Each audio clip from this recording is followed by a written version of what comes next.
छत्तीसगढ़ के बहुचर्चित बिरनपुर हत्याकांड को लेकर सीबीआई की चार्जशीट ने प्रदेश की राजनीति में हलचल मचा दी। कांग्रेस ने इस रिपोर्ट के आधार पर बीजेपी पर गंभीर आरोप लगाए। कांग्रेस विधायक दलेश्वर राम साहू ने कहा कि बीजेपी ने उस वक्त सांप्रदायिक और जातीय कार्ड खेलकर राजनीतिक लाभ उठाने की साजिश की थी। कांग्रेस विधायक दलेश्वर राम साहू ने इस मामले में बीजेपी नेताओं से नैतिक जिम्मेदारी तय करने और जनता से माफी मांगने की मांग की है।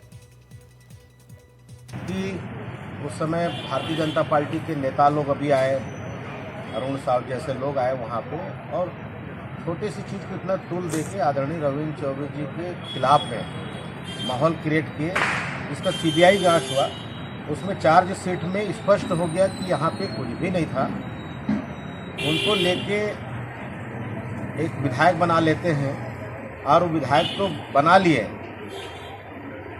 और इस ढंग से जो बीजेपी का जो कार्यप्रणाली है, एक जाति और सांप्रदायिक और धार्मिक भावनाओं को भड़ा के उनका करने का जो व्यू है, वो स्पष्ट हो गया है कि चार्जशीट से। और इस खबर पर ज्यादा जानकारी के साथ हमारे सहयोगी जुल्फिकार हमारे साथ जुड़ रहे हैं। जुल्फिकार, सीबीआई की चार्जशीट ने अब इस पूरे मामले को लेकर जो राजनीतिक हलचल है वो और भी तेज कर दी है। कांग्रेस अब रिपोर्ट के आधार पर बीजेपी पर कई गंभीर आरोप सीधे सीधे लगा रही है।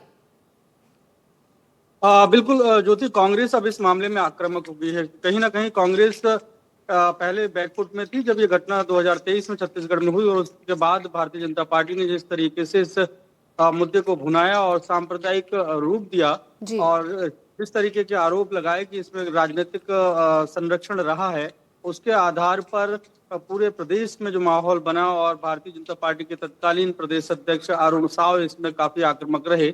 और उस समय से ही कांग्रेस से कहती रही है कि ये जो घटना हुई है वो दो समुदायों के बीच में हुई है, और ये एक अनायास अचानक होने वाली, मतलब दो पक्षों के बीच में मारपीट की घटना के बाद ये इंसिडेंट हुआ था, जिसमें वर्तमान में जो भारतीय जनता पार्टी के विधायक हैं ईश्वर साहू, उनके बेटे भुवनेश्वर साहू की हत्या हुई थी। हालांकि उसके बाद जिस तरीके से क्षेत्र में तनाव फैला और दो लोगों की और भी हत्या हुई थी। हालांकि इस मामले को जिस तरीके से भारतीय जनता पार्टी ने उठाया और उसको लेकर कैंपेन की और ये दावा किया था कि इसमें राजनीतिक साजिश है, और सरकार जब छत्तीसगढ़ में बदल गई तो सीबीआई की जांच भारतीय जनता पार्टी ने घोषित की और सीबीआई इस मामले की जांच कर रही है। सीबीआई ने जो चार्जशीट पेश की है उस चार्जशीट में उन बातों का कहीं पर जिक्र नहीं है। जिन लोगों पर ईश्वर साहू हत्या की साजिश का आरोप लगा रहे थे उनका कहीं पर जिक्र नहीं है, और साथ ही जो चार्जशीट पेश हुई है उस चार्जशीट में कहीं पर भी सांप्रदायिक और राजनीतिक षड्यंत्र की बात नहीं है।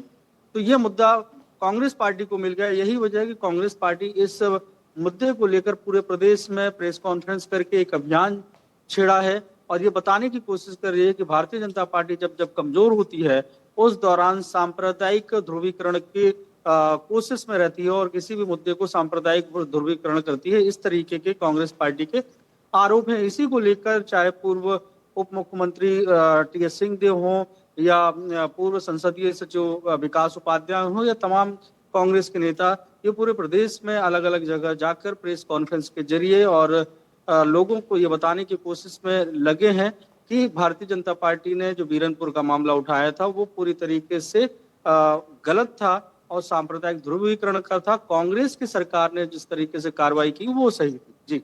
जी शुक्रिया जुल्फिकार जानकारी के लिए आपका। तो इस मामले को लेकर अब राजनीति भी खूब हो रही है और कांग्रेस जंग पर सवाल उठा रही है बीजेपी पर। शुक्रिया जुल्फिकार जानकारी के लिए। बीजेपी नेताओं से नैतिक जिम्मेदारी तय करने और जनता से सीधे सीधे माफी मांगने की मांग अब कांग्रेस कर रही है।